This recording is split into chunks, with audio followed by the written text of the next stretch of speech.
Hola, buenas tardes. Quinta clase. Y todavía estamos con Edipo, ¿eh? Porque Edipo es muy importante en la vida de cada uno, en la vida de todos. ¿Cómo les va? ¿Qué tal? Bueno, ya se terminó mayo, marzo, perdón.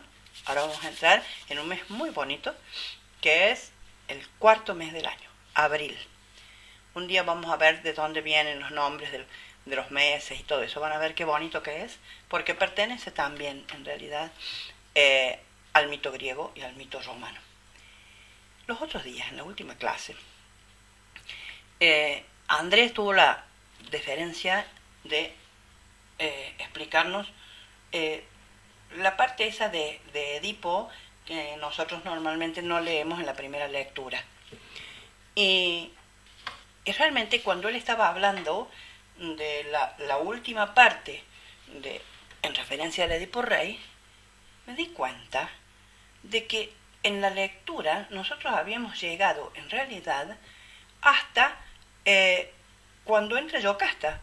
Y después no habíamos visto en realidad el relato mítico hasta el final de la obra.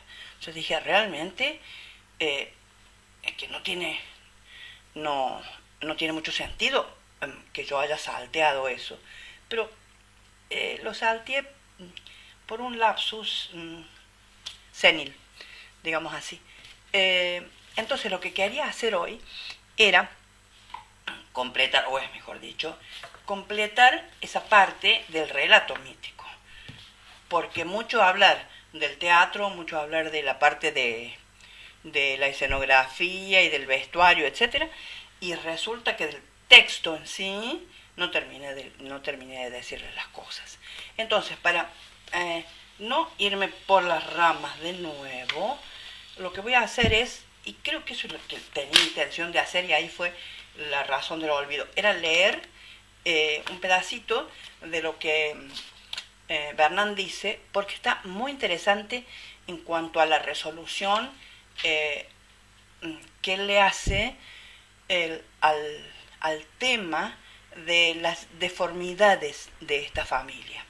Entonces, en primer lugar, nosotros quedamos en cuanto a la lectura al momento en que Edipo y Creonte están discutiendo acerca de esto, de la posibilidad de que Creonte haya sido el promotor de la muerte de Layo, y en ese momento aparece Yocasta, y Yocasta debe decidir, ¿no es cierto?, en realidad, quién puede llegar a tener razón. Y Yocasta, y estas son palabras que me suenan como habérselas dicho, pero de pronto no lo encuentro en, la, en el transcurso de las clases. Entonces sigo desde acá. Si repito, ustedes me entenderán porque es propio de lo que les estaba diciendo, de la senilidad. Yocasta se inclina un poco por Creonte, obviamente. Pero entonces empiezan a aparecer los otros personajes, que son los personajes importantes, aunque no sean los principales ni los secundarios, pero que son muy importantes, porque son los personajes información. Son los personajes que son los datos para que Edipo pueda ir construyendo su proceso del conocimiento. Y que son el pastor, que era la mano derecha de Layo, el pastor que antes no había sido pastor, sino que había sido lugarteniente de Layo y que fue el único que logró salir de la matanza, de la encrucijada, y que una vez que llegó a Palacio se escondió, se fue al campo para olvidarse del problema. Después aparece el pastor que viene de Corinto para avisarles que Pólibo y Mérope han muerto. Y por último, lógicamente, al lograr ir enganchando todos esos datos que estas dos personas van aportando, ¿verdad? Es que Yocasta se da cuenta. Es como que lo que decimos ahora, le cae la ficha, obviamente, y entonces entra al palacio desesperada, desaparece ella de escena, y ahora ahora que estoy diciéndolo, creo acordarme que más o menos lo dije. Bueno, van a tener repetida esta parte, porque así me quedo tranquila de que lo hice todo. Bien, y una vez que él logra ir poniendo cada dato en su lugar y se le hace la luz en la comprensión, entra a buscar la Yocasta para tratar de, probablemente, de preguntarle algo que le diga que no es verdad.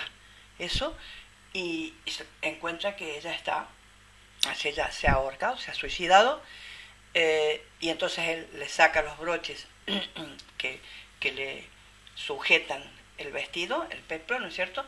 Y se ciega con esos mismos broches. Se ciega porque no puede ver con los ojos del cuerpo lo que no supo ver con el espíritu, con la psiquis, con la mente, con la luz del entendimiento. Pero además, la descripción que hace el mensajero que viene a decir qué es lo que ha pasado es desgarradora. Léanla porque realmente vale la pena esa descripción. Es tremenda.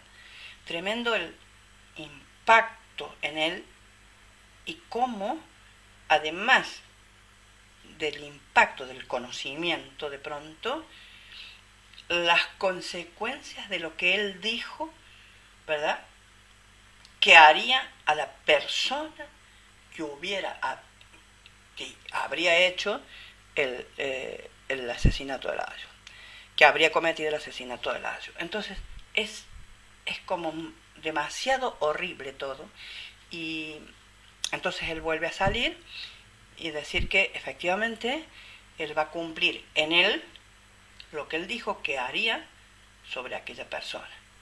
Por lo tanto, él tiene que irse, porque no es solamente el haberse cegado, el haberse mutilado, el haberse autocastigado de esa forma, sino que tiene que librar a la ciudad del miasma, de esa mancha terrorífica que fue lo que él hizo, evidentemente. Hasta este momento no es tanto el problema de la relación que tuvo con la madre, evidentemente. Es en lo que él hace mucho hincapié es en haber matado al padre, haber matado al rey y haberse puesto en el lugar de él en todas las situaciones en las que Layo estaba. O sea que el Edipo termina ahí, el Edipo rey. A continuación, después de lo que les leí esta parte de Bernan, vamos a empezar a decir algunas cosas sobre la otra obra que Sófocles escribe sobre Edipo, y que es Edipo en Colono. Eso no se los mandé porque no lo vamos a leer acá. Yo voy a ir leyendo nada más que algunas partecitas y después Andrés nos va a hacer el cierre y la comprensión, digamos, de esa obra. Es una de las obras más grandiosas de Sófocles. Sófocles la escribe ya nonagenario. Él tuvo un problema de tipo jurídico-político así, por lo cual tuvo que ir a los tribunales a defenderse.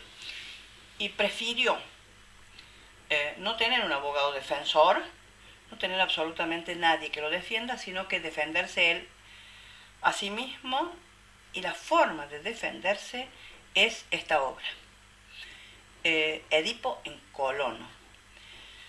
Fíjense que así como se llama Edipo Tirano, la otra obra, esta se llama Edipo en Colono, y uno dice, ¿por qué? ¿Qué es Colono? ¿Qué es lo que significa para Sófocles, para Atenas, para el teatro, para los atenienses y para los griegos en general? Colono es un demo de Atenas. Demo es como un barrio, como si fuera acá La Calera, como si fuera un poco Villa Allende, etcétera, así, de ese tipo. Y Atenas, como la policentral, tenía una serie de villas, digamos así, que tenían una autonomía determinada, unos derechos y unos deberes determinados en relación a la polis central, y son los demos. Colono es uno de los demos, Eleusis, por ejemplo, es otro, el puerto del Pireo es otro, y le cité Eleusis por si alguien se acuerda de lo que eran las religiones eleusinas, ¿no es cierto? Es decir, todos los rituales que se hacían a Demeter se hacían en Eleusis. Y Colono es el lugar donde había nacido Sófocles, precisamente. Y entonces, un poco como lo que él va a hacer en esta obra es una defensa de la justicia que hay en Atenas. Es decir, Sófocles tiene un respeto y una admiración muy grande por lo que es esa polis y por lo que se pudo llegar a hacer realmente ahí, ¿no? Desde el punto de vista político, desde el punto de vista jurídico, desde el punto de vista religioso, etc. Y entonces, para hacer este homenaje, en primer lugar para defenderse, pero de todas maneras, para hacer este homenaje a la ciudad, entonces toma de paso uno de los demos, que es el demos donde él ha nacido. Evidentemente que es Colono. Por ahí lo van a encontrar en Colona, también a veces lo nombran de esa forma. Y entonces lo hace ir a Edipo hasta ahí. Ya vamos a ver, después les voy a contar cómo es esta transición del camino de Edipo saliendo de Tebas y llegando a Colono.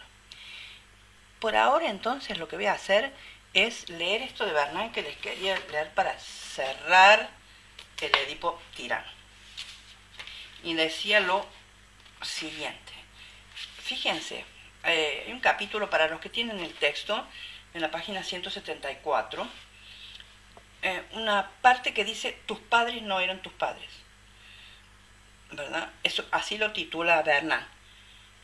Y dice lo siguiente: Yocasta escucha decir al mensajero que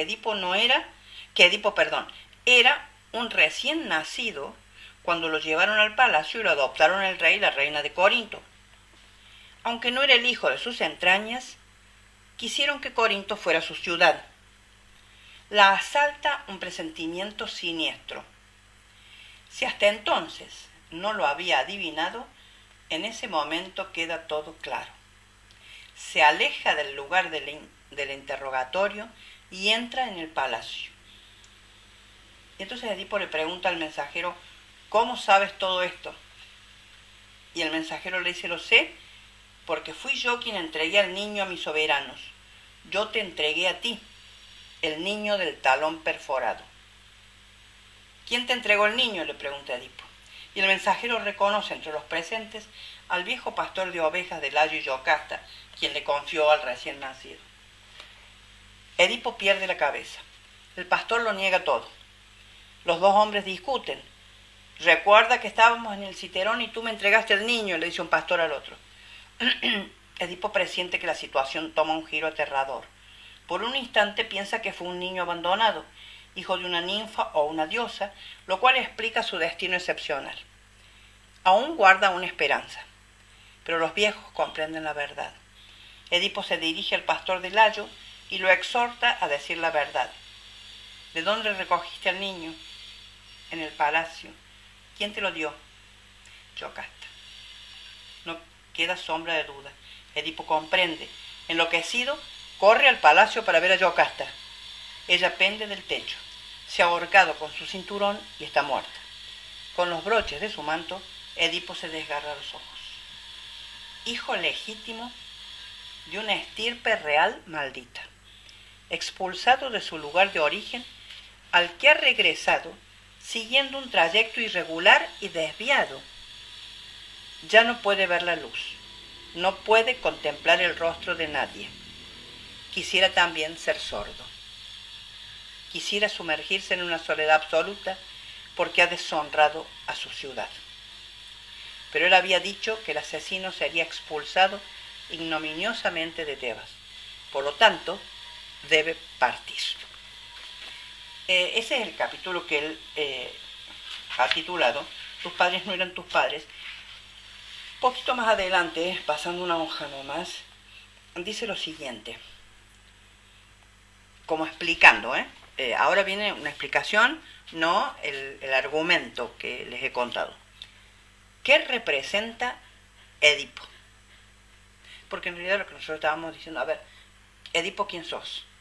Entonces, el mismo Bernan se pregunta, ¿qué representa Edipo?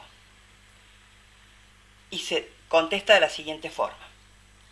La maldición que pesaba sobre Layo prohibía un nacimiento que prolongara la estirpe de los labdácidas.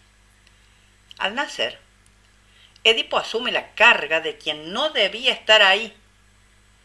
Llega a destiempo. Él titula una parte de sus textos llamado Edipo a destiempo. El heredero de Layo es un descendiente legítimo y a la vez un retoño monstruoso. Es cojo desde todo punto de vista. Consagrado a la muerte, se salva milagrosamente. Nativo de Tebas, alejado de su lugar de origen, cuando regresa en la ciudad para ocupar el cargo más encumbrado, ignora que ha regresado al punto de partida. Edipo posee una constitución desequilibrada. Al realizar la travesía que lo devuelve al palacio donde nació, ha mezclado los tres estadios de la existencia humana. Entonces, ¿se acuerdan que cuando él se enfrenta con la esfinge le pone el primero de los enigmas y le dice quién es este ser, ¿verdad? Que en este cosmos, ¿cuál es el ser que a la mañana utiliza 4 patas para sostenerse, después a la mitad de la vida, hasta la mitad de la vida, anda sobre 2 y al final sobre 3. O sea que está viendo la niñez, la edad adulta y la vejez. Y entonces Bernan dice, ha trastornado el curso regular de las estaciones. Ha confundido la primavera de la juventud con el verano de la madurez y el invierno de la vejez. Al tiempo que mataba a su padre, se identificaba con él, ocupaba su lugar en el trono y en el lecho de su madre. Al engendrar hijos con su propia madre, al sembrar el mismo campo que lo había dado a luz, como decían los griegos, se identificaba no solo con su padre, sino también con sus propios hijos e hijas, que son a la vez sus hermanos y hermanas. Y subrayado, decimos lo siguiente, el monstruo del que hablaba la esfinge, de 2, 3 y 4 patas, es precisamente Edipo. El enigma plantea, fíjense, el problema de la continuidad social, el mantenimiento de las leyes, las funciones, las posiciones en las culturas, a pesar del paso de las generaciones que nacen, reinan y mueren para ceder su lugar a la siguiente. La maldición pronunciada contra Layo, y más allá de esta, el hecho de que Cadmo y Armonía, hemos hablado muy poquitito de Cadmo y casi nada de Armonía, un día lo voy a retomar porque realmente es interesante, así como lo de los sembrados. Pero Cadmo y Armonía fueron los primeros reyes de Tebas, es decir, los fundadores de Tebas. Entonces, y más allá, el hecho de que Cadmo y Armonía recibieran en su boda ciertos obsequios con poder maléfico, eso lo vimos porque el diccionario se los dice, ¿acaso no es una manera de reconocer que en el seno mismo de ese matrimonio excepcional y fundacional se insinuaban el fermento de la desunión y el virus del odio, como si entre matrimonio y guerra, entre unión y lucha, existiera un vínculo secreto? Esa es la propuesta de Bernan en relación a esta partecita. Y sigue, muchos autores, entre ellos yo, dice, Sostienen que el matrimonio es a la niña lo que la guerra es al varón. En una ciudad donde viven hombres y mujeres, impera una necesaria oposición y una no menos necesaria imbricación de la guerra y del matrimonio. Eso me pareció interesante, sobre todo esta parte que él dice que el enigma, este enigma que le plantea a Edipo, ¿verdad?, plantea también el problema de la continuidad social, ¿verdad?, del mantenimiento de las leyes. Sófocles es un hombre, además de un dramaturgo excepcional, es un hombre político, en el sentido de que le interesa mucho la vida de la polis y cómo uno puede ser importante individual y socialmente en el seno de este tipo de contexto, como es la polis y la democracia. Sófocles realmente en casi todas sus obras tiene algún momentito en donde realmente habla o por lo menos lo deja entre líneas, esto de la importancia que el hombre tiene en esto de vivir en la polis, en esto de ser un ser político. Bien, entonces nosotros lo tenemos aquí, a Edipo, totalmente desgarrado, ciego y exiliado. Fíjense que eso no lo sabemos por el Edipo tirano, pero lo vamos a ver en el Edipo en Colono. Sus hijos no quieren saber nada con él, por lo tanto él se tiene que ir, evidentemente. No encuentra en los hijos varones, Polinices y Eteocles, ningún tipo de respaldo. No así en sus hijas, obviamente.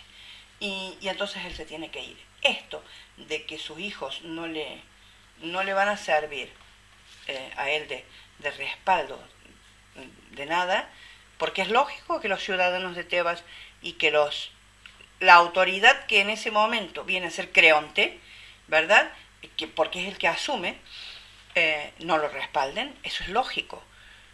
Es lógico desde el momento en que, a pesar de todo el amor que le tenían a Edipo, todo el respeto que le tenían por lo que había sido él desde el momento en que llegó hasta ese momento, ¿verdad?, y además por su decisión de salvar a la ciudad, a pesar de todo eso, evidentemente la ley es otra. La ley es otra y el deber es otro, y la forma de resolución que Edipo había pedido para resolver el tema, ¿no es cierto?, debe ser cumplido indefectiblemente. Por lo tanto, en este momento nosotros lo dejamos a Edipo totalmente malherido y a las puertas de Tebas para irse.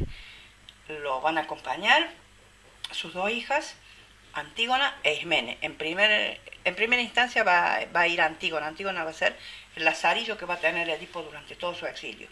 Después va a llegar Ismene, que es la menor, y que es en realidad un personaje que no tiene muchísima relevancia en todo el mito.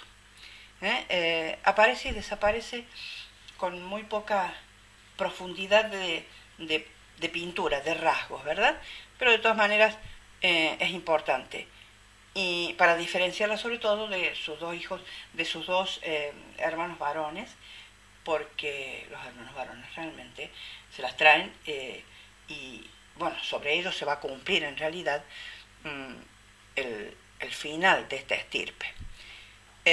Bueno, entonces lo tenemos ahí. En un minutito comienzo a ver la parte de Edipo en Colono. Repito, si ya dije todo esto, no, esta última parte no la dije, pero de todas maneras, una partecita sí, porque entra por ahí en mi cabecita el sonido de las palabras que creo que les dije o de las partes que creo que leí. Pero por si acaso, miren, lo que abunda no hace tan mal, ¿verdad? Es como si hubiéramos tenido una prueba de repaso de esa parte. Regio, en un minutito comienzo el Edipo en Colono. Bien, ahora vamos a hacer un recorrido por esta otra obra. Les repito, se llama Edipo en Colono, en la última de las obras de Sófocles. Una obra sumamente interesante. Es una obra que desde el punto de vista literario es impecable y desde el punto de vista jurídico es excepcional. Tiene unos discursos maravillosos y realmente un uso del lenguaje acertadísimo, con realmente un trabajo, un conocimiento de lo que es la lengua a los fines de comunicar, y comunicar muy bien, y lo que significa el uso, ¿no es cierto?, de ese impresionante don que nosotros tenemos, que es el don del habla, y del habla en lenguaje, en lengua, ¿verdad? Realmente Sófocles trabaja ese aspecto muy, muy, muy bien. Bien, ya les dije entonces dónde quedaba Colono, ya les dije esto de que en realidad él lo hace a los fines de defenderse, pero además a los fines de honrar a esa ciudad increíble que es Atenas, y de la cual él se siente muy orgulloso. El Edipo en Colono, vamos, acá tengo el texto, tiene muchos personajes. Fíjense, en primer lugar, Edipo, anciano, mendigo, ciego. Antígona, su hija y lazarillo en este momento. Un transeúnte ateniense, un coro compuesto de ancianos de Colono, dirigido por un corifeo, Ismene, la hermana menor de Antígona, Teseo, rey de Atenas, anciano, Creonte, cuñado de Edipo, Polinices, hijo de Edipo, y un mensajero. Quiero decirles que después un día vamos a hablar de Teseo también, porque Teseo realmente es un héroe muy importante, porque no solamente absorbe toda la narrativa mítica, sino que también se nutre de la historia, de la leyenda, de la tradición de todo un pueblo. Teseo es un héroe que significa mucho para los atenienses, pero significa mucho para Grecia, ¿verdad? Desde todo punto de vista. Y como con Teseo podemos unir lo del Minotauro, y entonces realmente, incluso las Amazonas, Hipólita, etcétera, Medea, va a ser interesante tomarlo para que sea el centro de toda una serie de narrativas míticas importantes. ¿Se acuerdan que yo les dije que las obras de teatro no tenían acotaciones? Porque a veces el mismo autor era el que dirigía la obra, entonces no hacía falta, porque él mismo les iba indicando tanto al coro como a los actores las situaciones. Y como él mismo a veces dirigía la propia manufactura del escenario y todo, no hacía falta. Pero del propio texto se van sacando para que nosotros podamos entender la obra, la acotación. Y el texto este tiene una acotación importante al principio, donde nos ubica perfectamente bien el lugar en el cual nos vamos a encontrar. Y dice lo siguiente: la escena tiene lugar en Colono, pueblecito del Ática, a una media hora de la Acrópolis de Atenas. A la izquierda del espectador ocupa la mitad del fondo del escenario el bosque sagrado de las Euménides o Furias. Ya les explico. muy tupido en laureles, olivos y muchas trepadoras que se entrelazan en sus ramas. Hay a la vista, aunque dentro del recinto del mismo bosque, en una pequeña pradera en declive, un asiento de piedra.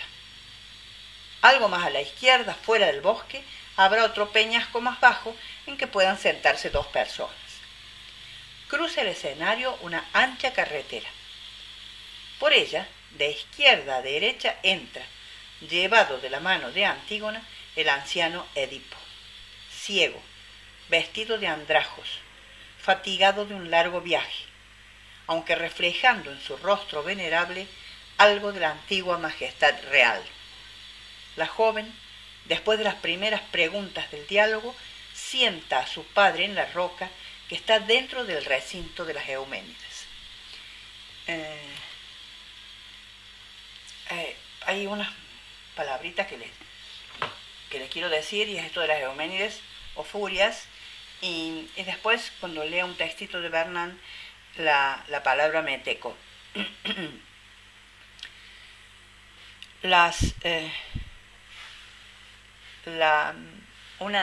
Una figura muy importante entre las divinidades primordiales griegas es Eris, que es la discordia. Realmente es un personaje nefasto que trae divisiones, odios, furias, etc. De Eris, aunque no directamente ella como madre, pero de todas maneras van a advenir unos personajes que los griegos llamaron erinias.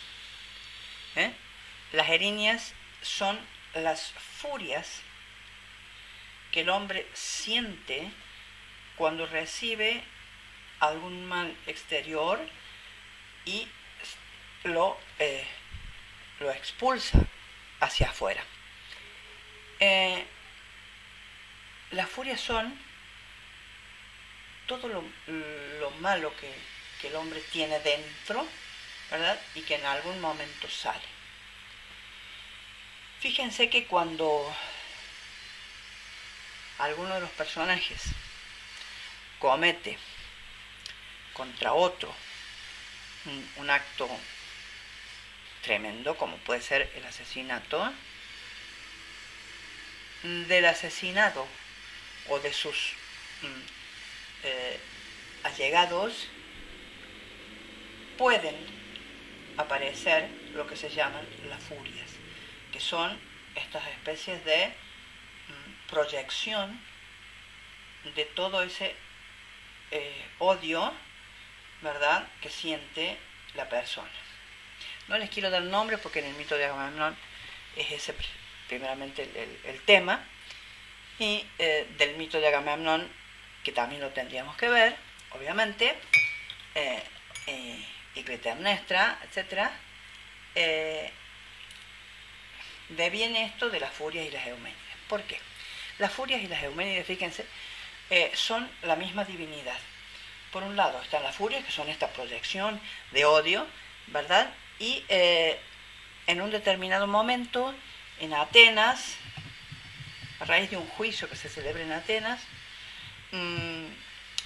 la propia Atenea le pide a las furias que depongan todo su odio y toda su maledicencia y sirvan a Atenas como divinidades protectoras.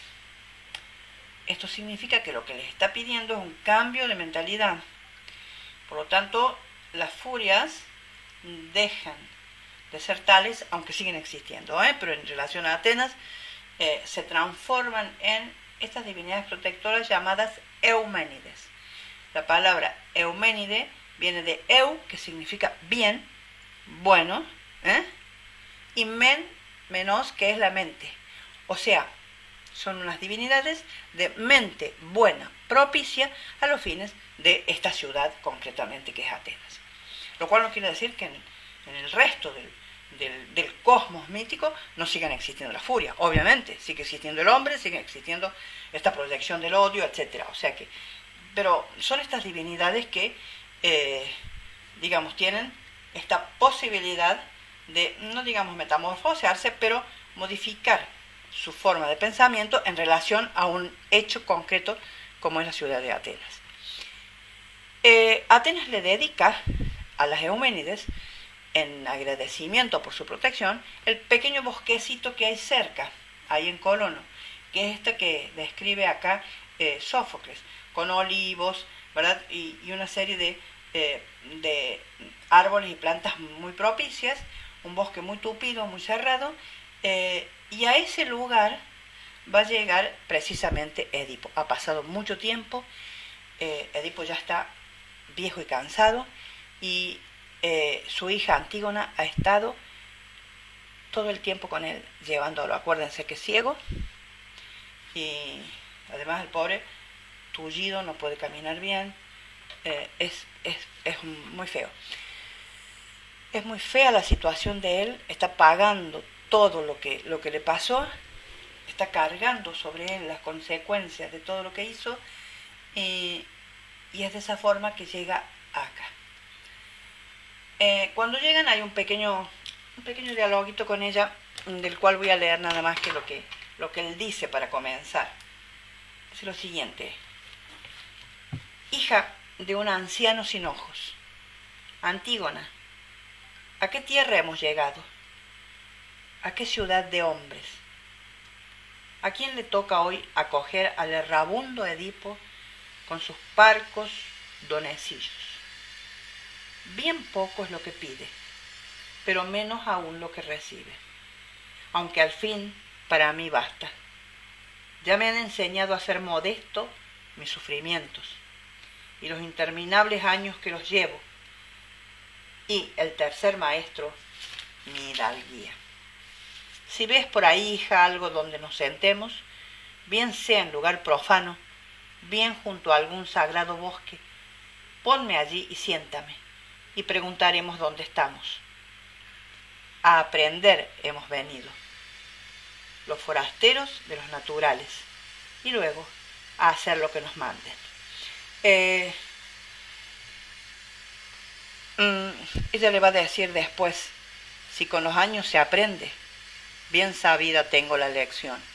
Realmente pobre ha estado todos estos años llevándolo a su padre de un lado al otro, a donde no lo dejan quedarse, por lo tanto fue su eterno exilio hasta que él llega acá.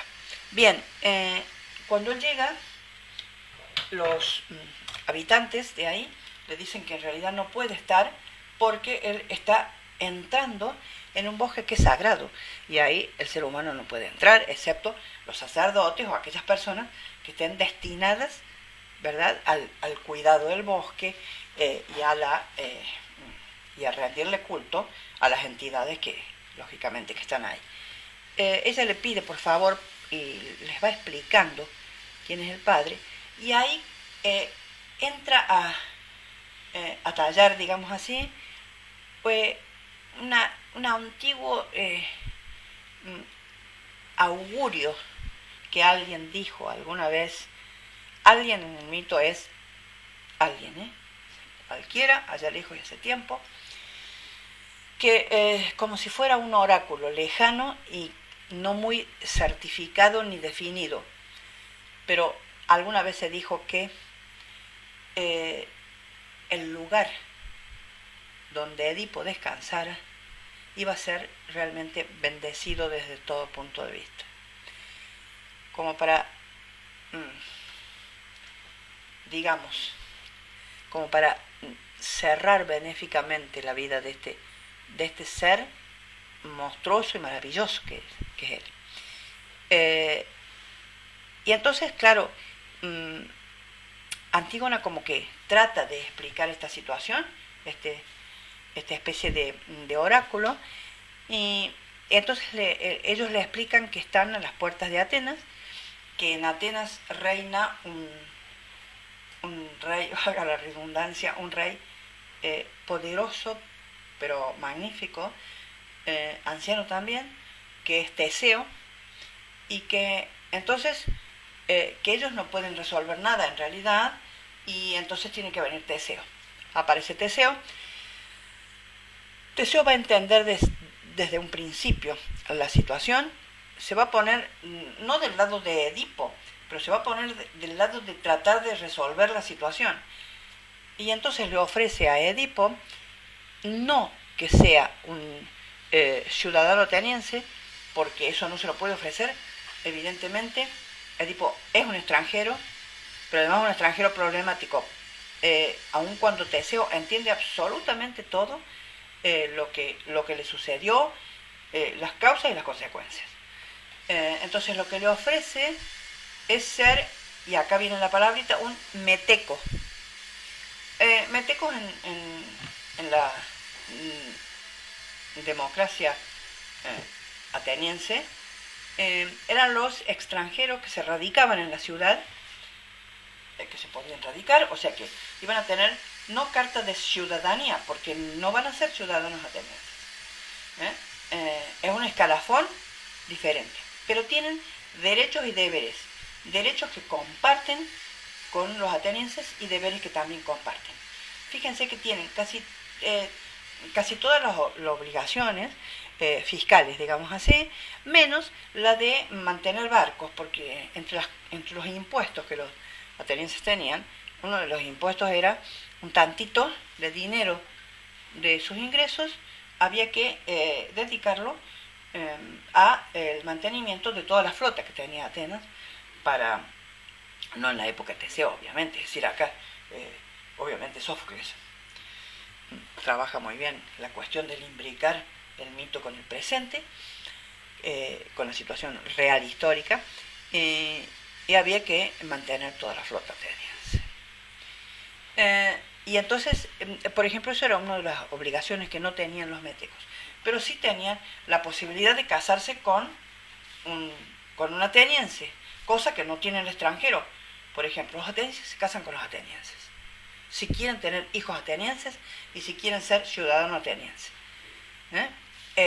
Pero fíjense que se podían casar estos metecos con atenienses, pero los hijos perdían la ciudadanía. Son cosas de las leyes que tuvo Atenas, ¿verdad?, que son muy interesantes de ser tenidas en cuenta. Pero una de las cosas que realmente de las cuales Sófocles habla, y Teseo acá lo va a ponerme en cuenta, es la integridad de la justicia en Atenas, de cómo se maneja la cuestión de la justicia. Y por eso es que él le ofrece esa posibilidad de Edipo, pero le ofrece también la libertad de elegir lo que él quiera hacer. Porque dice, yo te ofrezco el que te quedes en Atenas, no hay ningún problema, de paso nos beneficiamos con lo que vos decís, que el lugar donde... Pero si vos lo que querés es quedarte acá, en donde estás, en este lugar, es tu forma de decidir. Y acá empiezan a aparecer los personajes que van a tratar de llevárselo a Edipo de nuevo, para que se logre, para que se cumpla, digamos, ese oráculo, ¿verdad?, en el lugar que creen que debería cumplirse, que sería en Tebas. Edipo no quiere volver a Tebas, de Tebas ha sido, pero echado, autoechado en realidad, pero de todas maneras la justicia lo dice así. Y entonces aparece Creonte en primera instancia. Acuérdense que Creonte ha quedado como regente, muerta su hermana, no hay nadie en la descendencia que puede ser que puede ser rey, hasta que los chicos crecieron, evidentemente, Polinices y Eteocles, y entonces Creonte ha sido siempre el regente. Y en este momento, que ya Polinices ha reinado un año y está reinando Eteocles, Creonte ha vuelto a ser, digamos, como el segundo. Aquello que le decía que a él le gustaba más, porque en realidad tenía poder, pero no tenía ningún tipo de obligaciones, ¿verdad? Y entonces, pero se toma la obligación de tratar de buscarlo a Edipo, para tratar de reivindicar todo lo malo que hicieron. En realidad, y Edipo se lo va a hacer saber. Entonces, al principio va por las buenas, pero después va por las malas. Es decir, la quiere raptar a Antígona para así obligarlo a Edipo a irse con su hija. Y entonces intercede Teseo muy malamente, se lo critica mucho a Creonte. Y bueno, Antígona vuelve, después aparece Ismene. Y entre todos tratan de que Edipo escuche a otro personaje que está viniendo y que es Polinices. Polinices es uno de los hijos, ha reinado durante un año y ahora está Eteocles reinando y le tocaría así alternativamente, pero Eteocles ya no quiere dejar el poder. Por lo tanto, se está anunciando una guerra entre hermanos.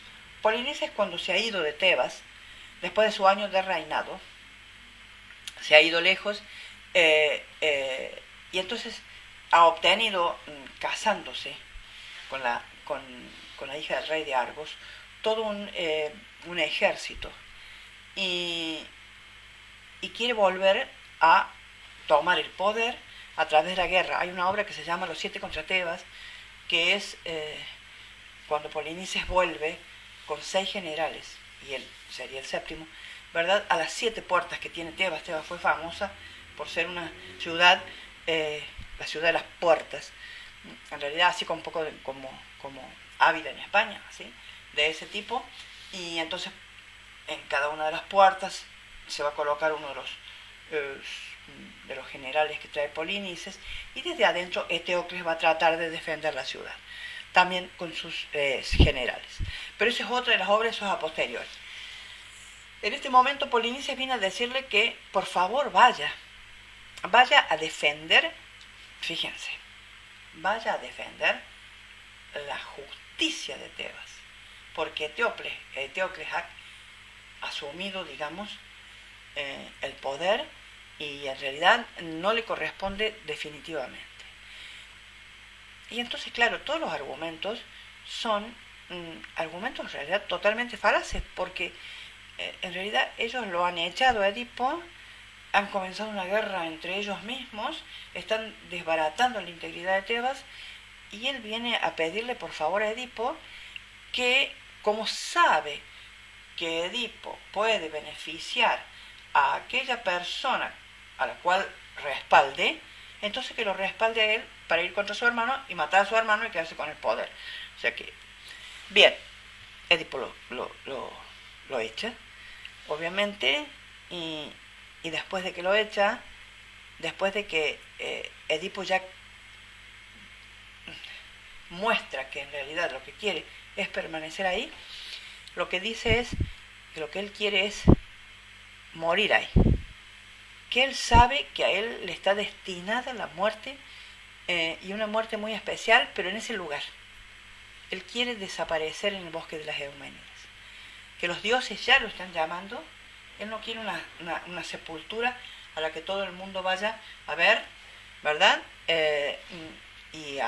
O a rezar y a hacerle rituales, etc. No, él sabe que él está destinado a desaparecer en algún lugar, que él después va a indicar dónde, y que nunca nadie más sepa ni sepan de Edipo. Y a entrar al mundo subterráneo y desaparecer ahí. Obviamente las hijas quieren que esto no suceda, quieren aferrarse al padre. El padre en algún momento trata de aferrarse a la vida, pero de todas maneras esto no puede suceder. Él sabe que no es así. Y el coro se lo hace saber en un discurso maravilloso acerca de la vejez y de lo ignominiosa que es la vejez. Este es un tema bastante controvertido en Sófocles, este problema de estar contra la vejez, porque en realidad los griegos tuvieron siempre mucho respeto, porque la vejez significaba el haber vivido los años en pos del conocimiento y en pos de la sabiduría. Por lo tanto, vejez y sabiduría eran bastante sinónimos, pero de todas maneras aparece este discurso muy duro. Pero aparecen también un discurso acerca de la justicia, y en un determinado momento Entonces, Edipo dice que en pro de esa justicia que, que, que tanto da que hablar de Atenas, en Atenas, que por favor Teseo le conceda el beneficio de acompañarlo hasta un lugar que Edipo le va a indicar solamente a Teseo y donde él quiere desaparecer, pero que Teseo nunca lo dé a conocer, nunca lo diga ni siquiera a sus hijas. Entonces Teseo dice que sí, las hijas por supuesto que se oponen, pero de todas maneras Edipo las quiere mucho, pero que bueno, hasta acá llegó la situación. Entonces le pide a Teseo que lo acompañe y se van por el bosque de las Euménides y en un determinado momento, se supone, porque es un mensajero el que lo cuenta después, Edipo entra al bosque y desaparece. Es una... no es la muerte de la apoteosis de los héroes, ¿verdad? Que es lo que va a decir Bernard. No es la muerte de la apoteosis, pero es la muerte de un ser increíble, con unos matices y unos rasgos impresionantes. Y bueno, la obra termina cuando el mensajero viene a decir esto, de que Teseo lo ha acompañado, de que Edipo ha desaparecido, de que ya no está más. Y entonces Teseo le dice a las hijas que qué quieren hacer, y ellas le vuelven a pedir que si es posible que saber dónde está su padre, y él le dice que no, que eso es cumplir con las reglas tal cual han sido dichas, ¿verdad? Que esas son las reglas del juego. Y ellas entienden, entonces le piden simplemente que las vuelva a Tebas para ver si hay sus abuelos, sus parientes, las van a poder proteger.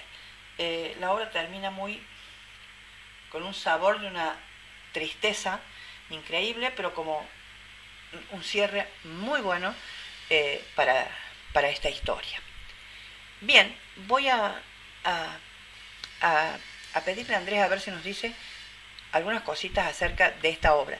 Después, en todo caso, en la otra clase, yo cierro y leo lo de Bernard, que me parece es una cosa muy cortita, y leo algunas partecitas del Edipo en Colono. Pero ahora me gustaría que Andrés nos dijera qué es lo que él piensa del Edipo en Colono. Ya vuelvo. Listo, ya está. Acá estamos de nuevo. Andrés Urrutia, Meli Hernández, la parte de Edipo en Colono. ¿Cómo les va? Bien, empezamos. Ya está, ¿eh? Bueno, espero hoy no meterle patas porque en la clase anterior desgrabé todo. ¿Cómo les va? Muy buenas tardes. Vamos a ver Edipo en Colono. Bueno, ¿por qué me invitó Meli a mí? Ya lo vimos alguna vez, ¿no? Sí, el anteaño pasado. El anteaño pasado estuvimos viendo Edipo en Colono, porque es una obra muy interesante, muy linda, y que realmente cierra todo la idea de lo que uno tiene de Edipo. ¿Por qué me parece a mí importante que veamos Edipo en Colono? Está lleno de cámara. Bien, acá estoy, no se aflijan. Primero porque Sófocles fue brillante en anticipar uno de los, casi yo diría, derechos inalienables que tenemos, pero que no es tan fácil de defendernos, que es una digna muerte. Si nosotros vemos, y ha habido interpretaciones hechas por Lacan, comparaciones hechas con Shakespeare, pero básicamente Sófocles deja para nosotros como espectadores que pasen muchísimos años en los que sin saber cuántos sabemos que ha sido una persona errante, ciego y desterrado, ¿no? En esa dirección podríamos decir que visto inclusive por los quienes están ahí en los bosques, es alguien con aspecto casi les diría que pobre, mendicante, alguien que da pena, ¿no? Y alguien que en algún punto, y esto es lo más interesante para mí, no es cualquiera sino ha sido un rey destronado, y a su vez destronado y desterrado por él mismo. Esto es interesante porque no ha habido, o sea, no hay tantos textos escritos sobre quién aplica el rigor de la ley a sí mismo, entendiendo que el castigo del destierro era uno de los castigos. No se estilaba tanto la privar a la gente de la libertad, sino que más bien se los privaba de su tierra, de su patria. Entonces el destierro de Edipo por sí mismo y su calidad de errante nos hace pensar a muchos otros, como les decía, podría ser el rey Lear, podrían ser muchas personas mayores que en realidad vivieron una época de gloria, un reinado, y que los azares de la vida, inclusive acá es interesante que podemos atarlo, como él mismo lo dice, no solo de la propia vida, sino las raíces que a él lo atan a una herencia muy desafortunada, lo vinculan directamente a haber perdido ese reino y procesar esa pérdida, que no solamente es una pérdida en sentido narcisística, que es importantísimo porque de alguna forma él dejó de ser quien era. Inclusive Sófocles lo escribe porque no lo reconocen.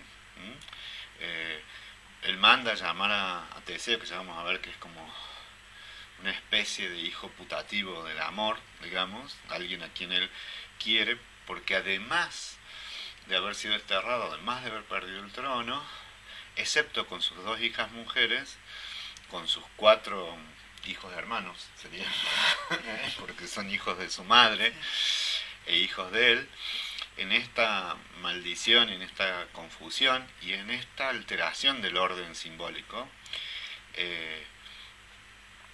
Sófocles deja entrever que el único descanso posible es la muerte. Pero la muerte también en donde al menos se le conceda luego de una vida desgraciada la posibilidad de yacer en paz y a su vez, muy parecido en algunas partes de Martín Fierro, que nada quede de su nombre como muerto, que no pueda nadie profanar su tumba, que nadie pueda proseguir el calvario que fue su vida y respetando de alguna manera su memoria.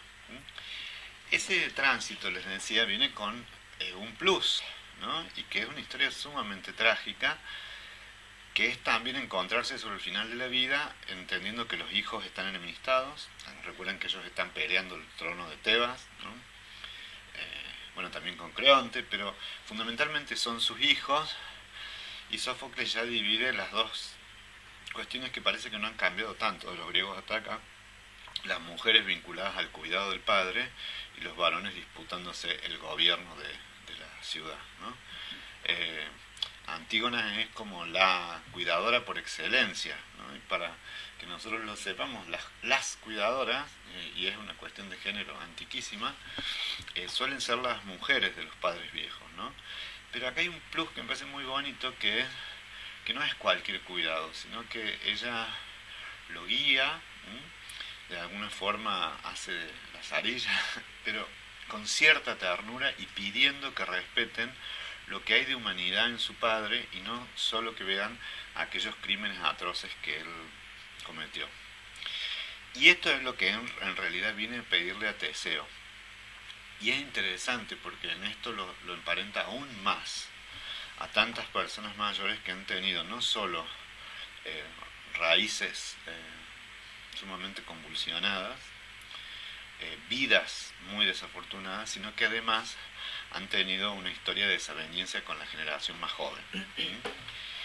En ese punto, y por ahí los mismos hijos se sorprenden en las personas mayores, y si quiere más a la vecina, quiere más a la señora que lo cuida que a nosotros mismos. Bueno, el primer principio ya Sófocles lo dice, o sea, es más fácil inclinarse ante el rey Teseo y además pedirle, y como él le dice, hijo de Zeus, hijos míos, se lo trata porque sabe que puede recoger en él, puede recoger la demanda que tiene, que es de una muerte digna. Pero además, y eso es interesante,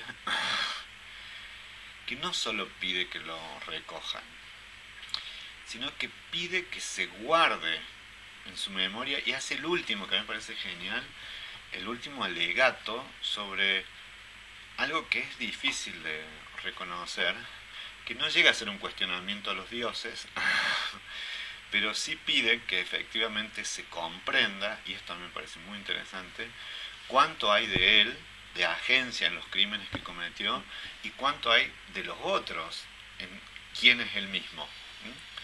Por eso, de alguna forma, está clarísima que Edipo Rey es la tragedia sobre la identidad, esta especie de drama policial en donde él descubre lo horroroso de él mismo, lo atroz de quién es, porque hay una atrocidad intrínseca, aunque hubiera un desconocimiento, y acá es otra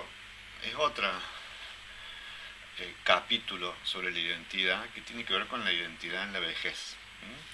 Y uno podría decir que nunca se llega al final de la construcción de la identidad, porque como sujetos históricos tenemos esta continuidad de quiénes somos, por eso es brillante el texto de Sófocles, porque él en ningún momento desconoce de dónde viene, sino que efectivamente se presenta y lo dice, pero además también especifica, cuando pide que Zeus se lo lleve, que él mismo es ese que fue, aunque no hubiera querido serlo, ¿no? Es decir, es como diciendo, él está en este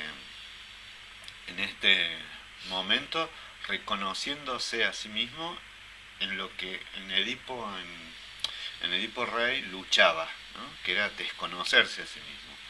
Acá hay un paso que es dificilísimo, que es la aceptación de sí mismo, aún, por ejemplo, haciendo algo que es muy común, que es rechazar involucrarse en los problemas de los jóvenes, de los hijos más jóvenes, sabiendo que tampoco lo han respetado, ¿no? Y es durísimo eso, porque pasa en muchas familias donde se establece una distancia en función de que efectivamente no hay posibilidad de reconciliación con esos hijos.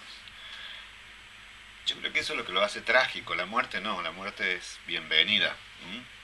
Lo que lo hace que sea una tragedia no es porque muera, sino porque hay en ese acto de reconocimiento una, no sé si es aceptación, pero por lo menos una integración de los componentes más oscuros de la vida de él. Pero además, y eso es importante, él diferencia, a ver si está acá, ¿quiere ver?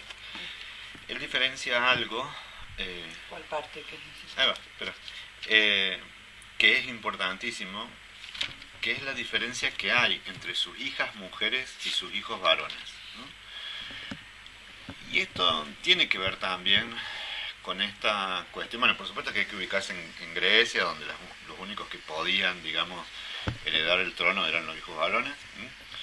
Pero sí una división que hace él entre la mirada piadosa y la mirada casi que les diría cruel o no sé si es cruel, pero por lo menos indiferente respecto de su destino, ¿no?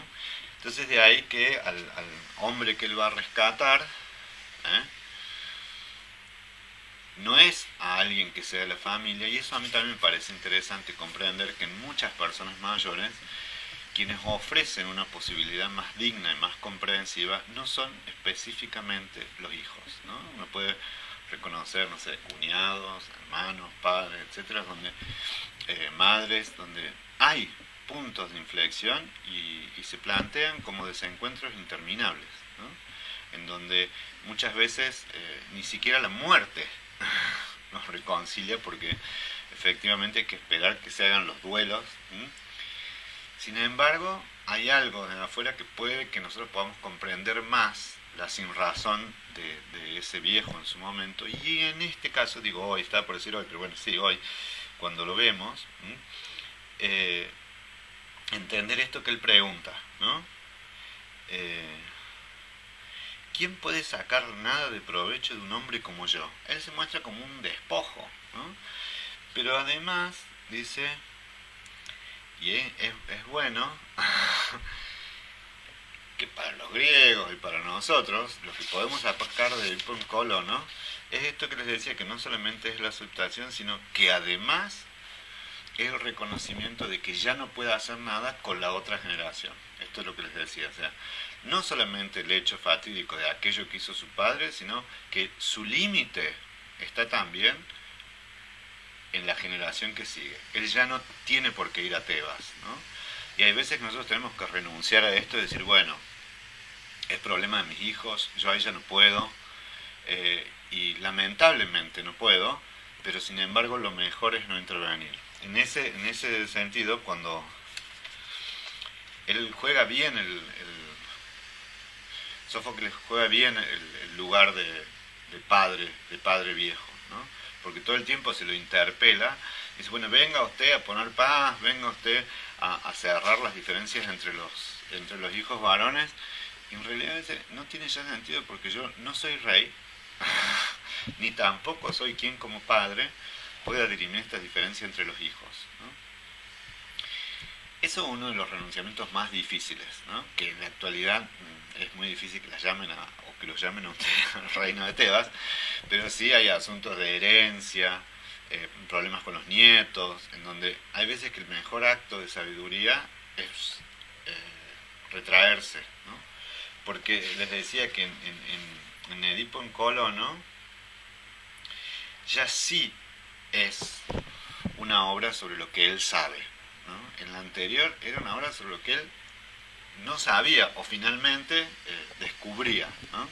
Entonces ahora ya ciego, viejo y pobre, él sí sabe quién es.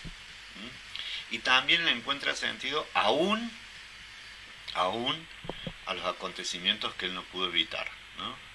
Yo creo que ese es un gran desafío de la integridad yoica, ¿no? Erickson plantea que en la vejez hay una de las tareas más difíciles de todo el ciclo vital, que es integrar las pérdidas, los fracasos, y entender que el destino que tuve es aquel que pude haber tenido y no otro, ¿no?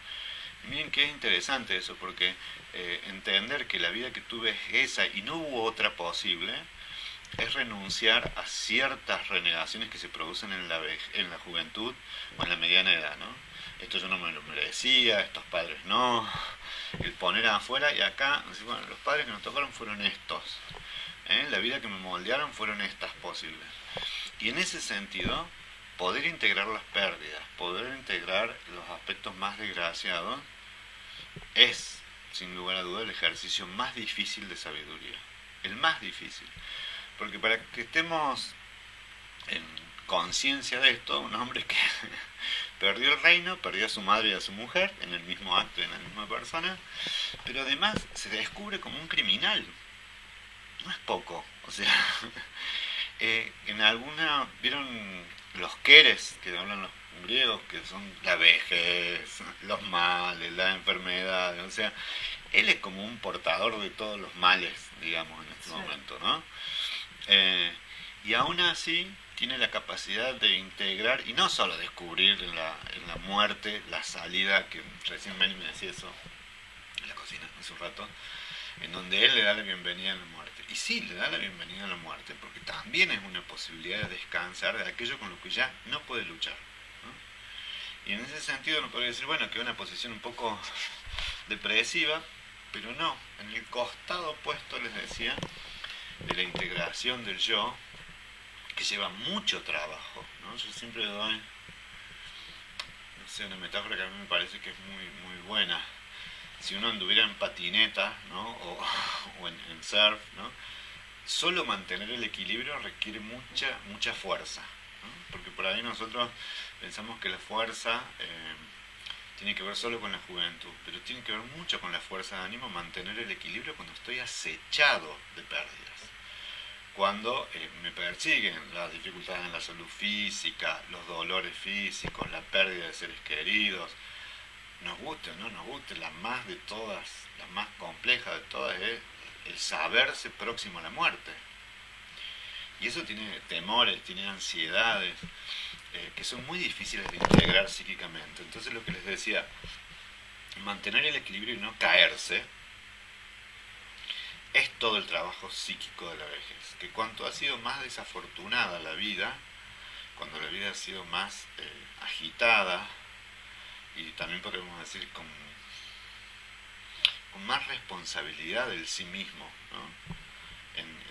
Con más conciencia del sí mismo, el trabajo por la integración es un esfuerzo muy muy grande. Y lo logran las personas no solo que han tenido integridad, sino que tienen la posibilidad, casi que les diría, de algo así como una empatía consigo mismo, ¿no? Entendiendo que lo que nos pudo pasar a nosotros es algo que le pudo pasar a cualquier otro miembro de la humanidad, y no por compararse con otros que tienen acontecimientos más desgraciados, sino que nadie está exento de un destino trágico, ¿no? Nadie está exento de tener a alguien preso, una escena de violencia, perder monetariamente, vicios, adicciones, nadie.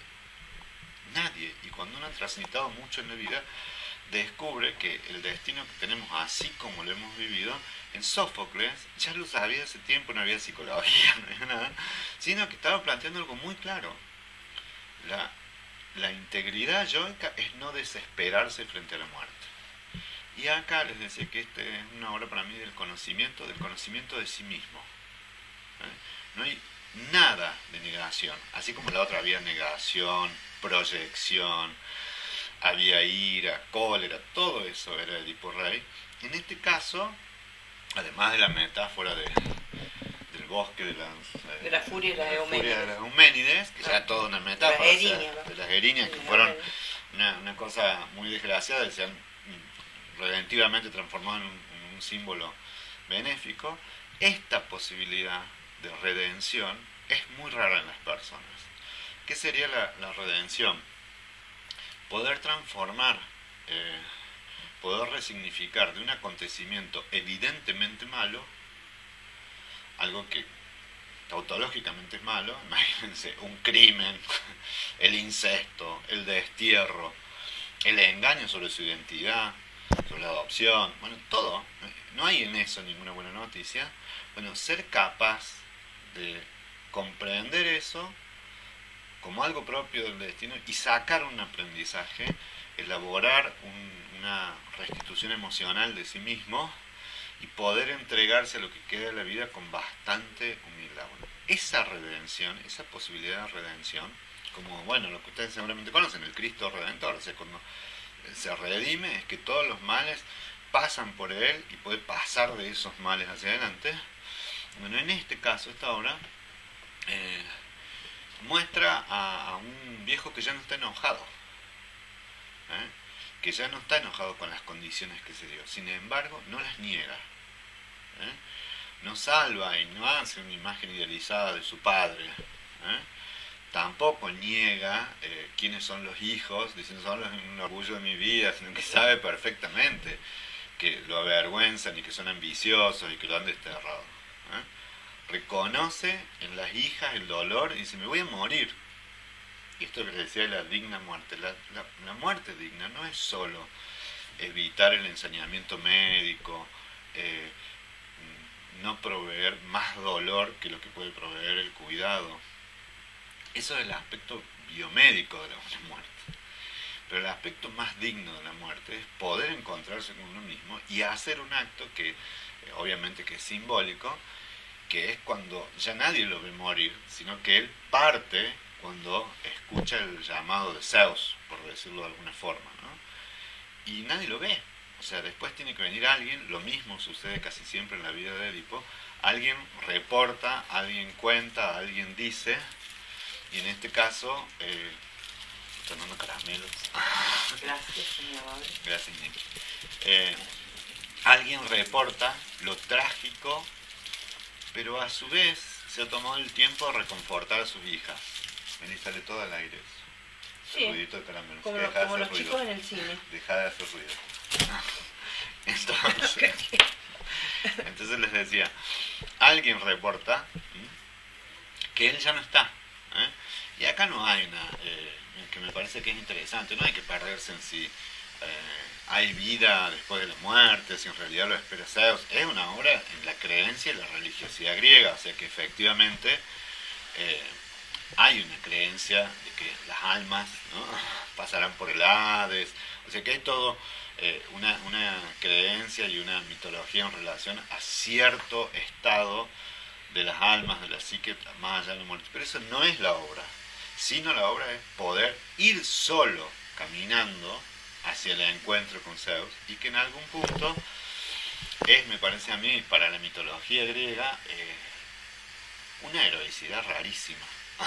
porque, porque se trata de una persona mayor, porque se trata de una, casi les diría que una narración que no es bélica, que no hay furia, que no hay grandes trabajos, ¿no?, tipo los de Heracles, míticos, mágicos, mitológicos, sino que acá hay el trabajo más difícil que nos toca a las personas, ¿no? Si la vida nos da tantos años, inevitablemente nos va a llevar al pensamiento de que la muerte está próxima, ¿no? Y eso es lo más difícil de integrar. Entonces se constituye para mí Edipo en Colono una obra en donde él es el héroe de la gran verdad, que es el final de la vida, ¿no?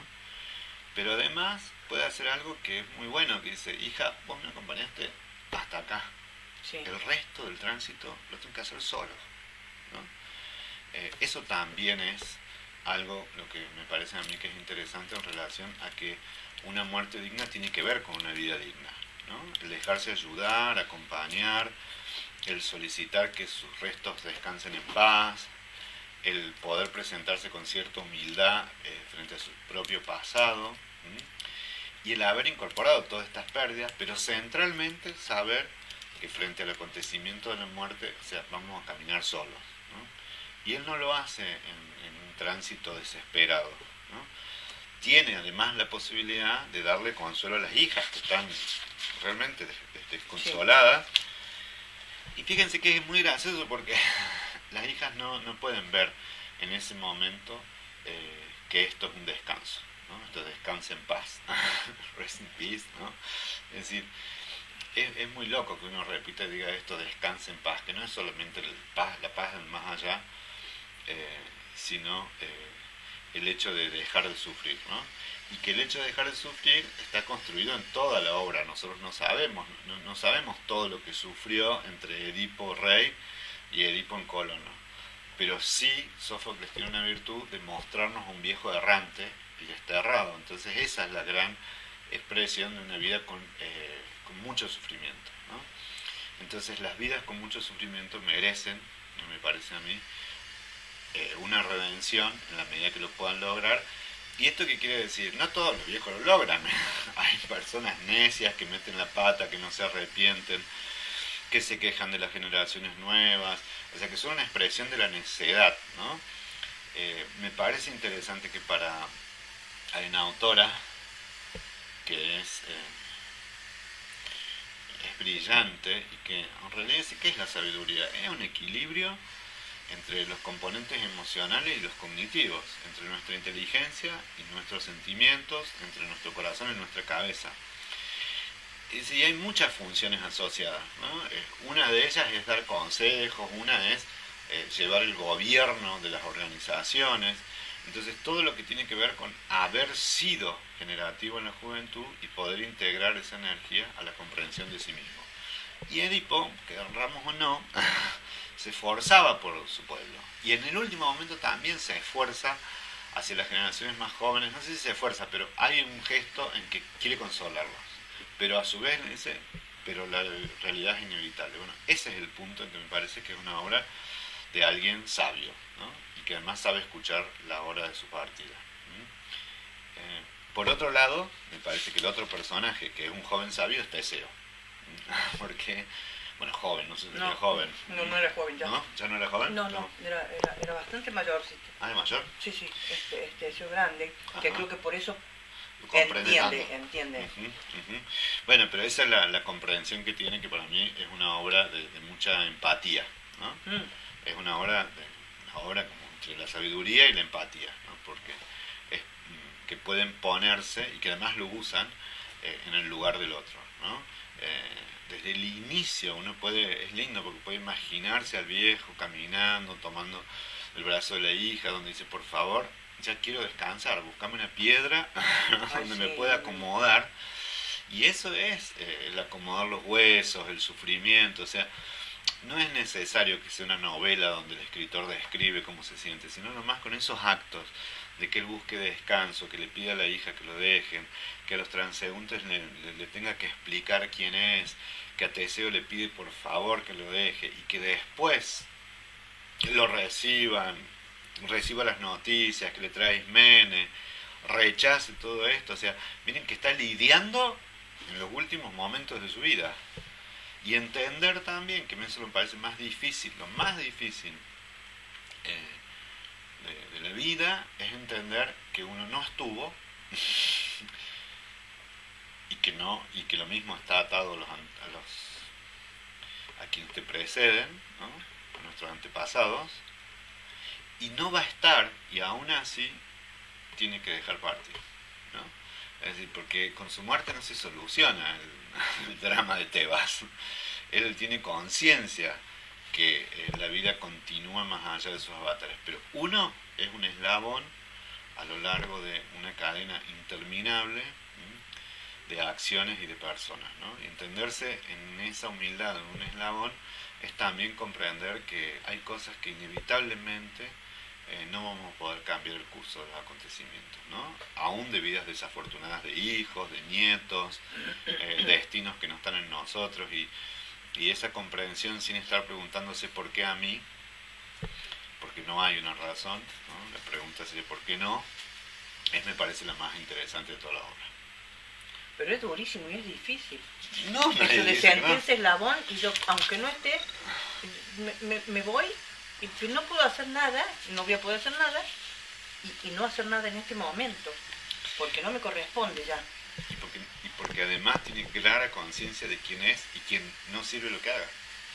Exactamente. Por eso me parece que es ejemplar la obra en lo que es la sabiduría, porque la sabiduría no es ni más ni menos que conocer los propios límites, que es la más difícil, ¿no? Los propios límites y las propias potencias, también las propias posibilidades. De alguien que hizo mucho, porque en realidad hizo mucho por Tebas. Sí, fueron los años que se supone de reinado de él, fueron años muy interesantes. Creo que por ahí entiendo que Teseo lo entienda, como gobernante. Exactamente, porque Teseo fue realmente como el ícono de todo lo que fue la elaboración de la democracia ateniense, desde el punto de vista mítico, obviamente, pero realmente, viejo ya entiende a ese otro viejo en muchas cosas. Sí, pero además, bueno, para mí es algo que el que más trabajo tuvo para entenderlo es Edipo. No. Eso no cabe la menor duda.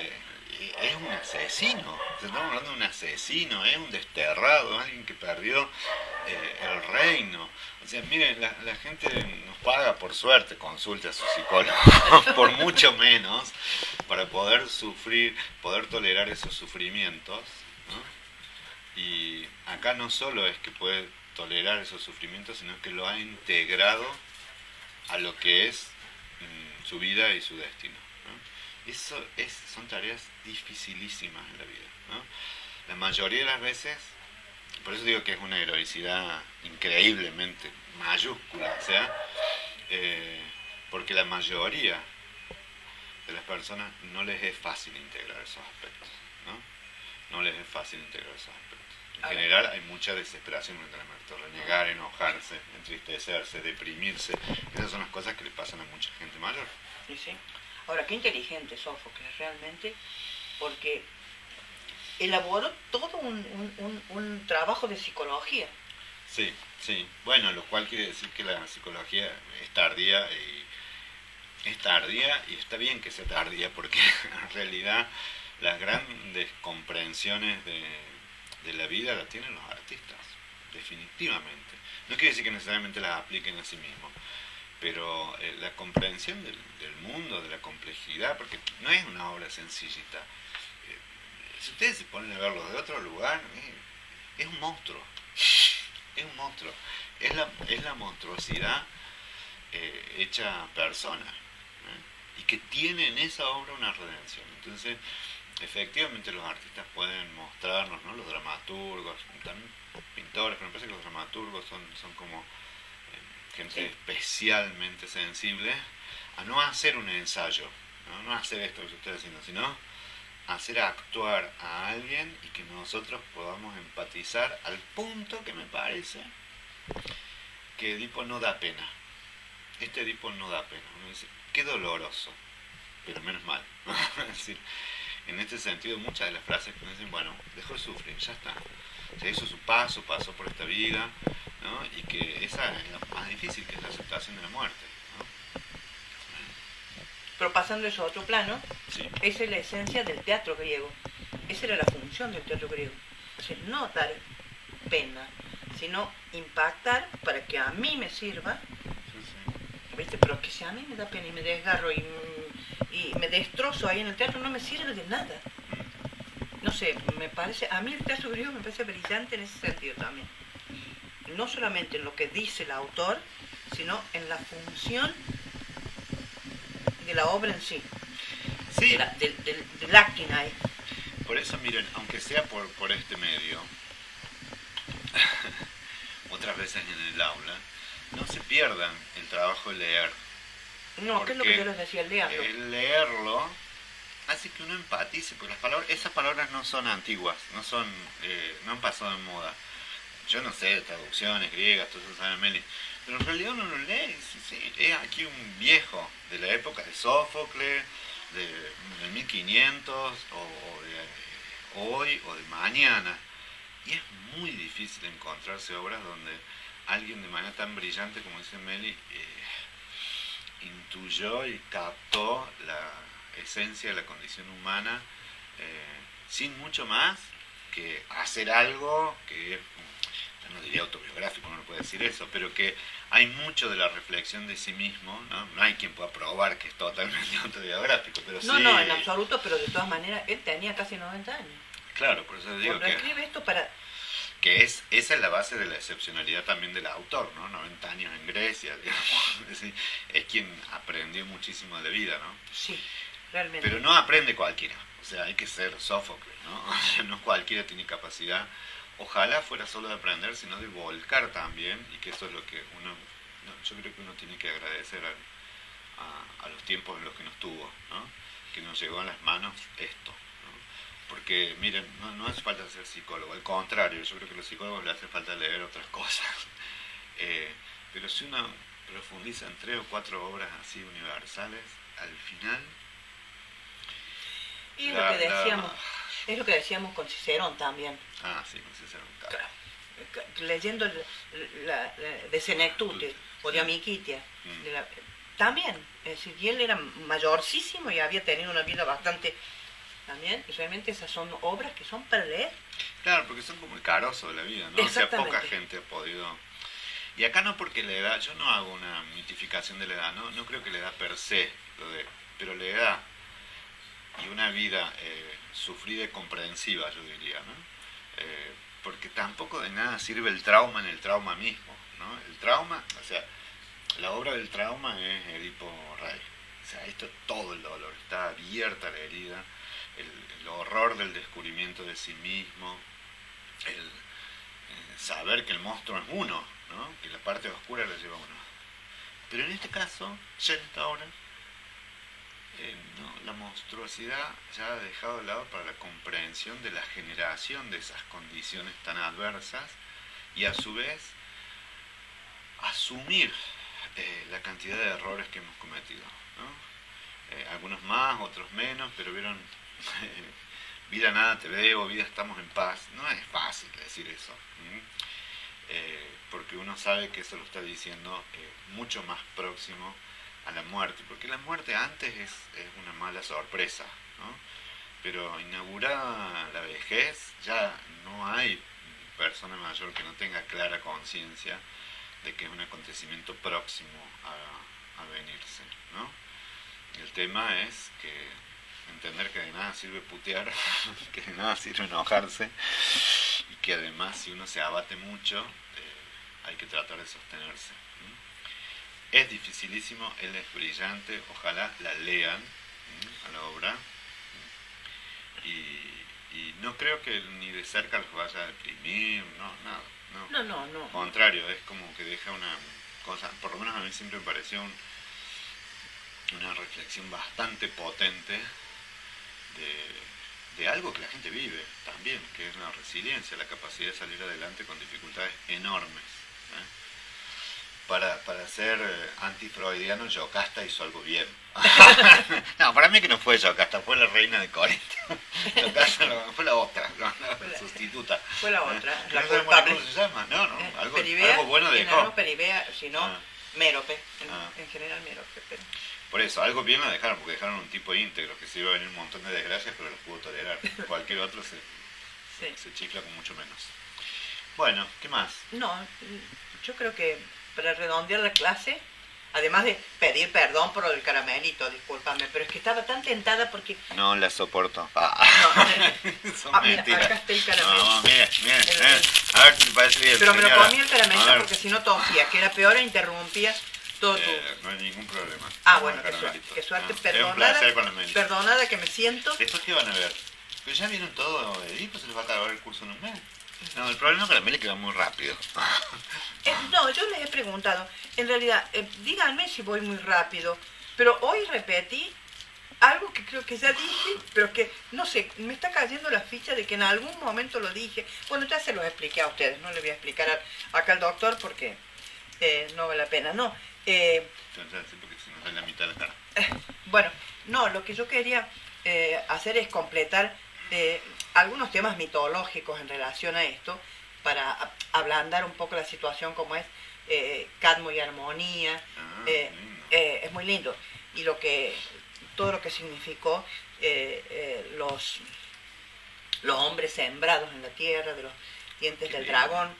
Una cosa muy linda como para ir completando, digamos, el conocimiento del personaje mítico Edipo, nada más. Mire, señora, yo he visto en, no sé, doméstica, no sé, que hay unos cursos tan pedorros.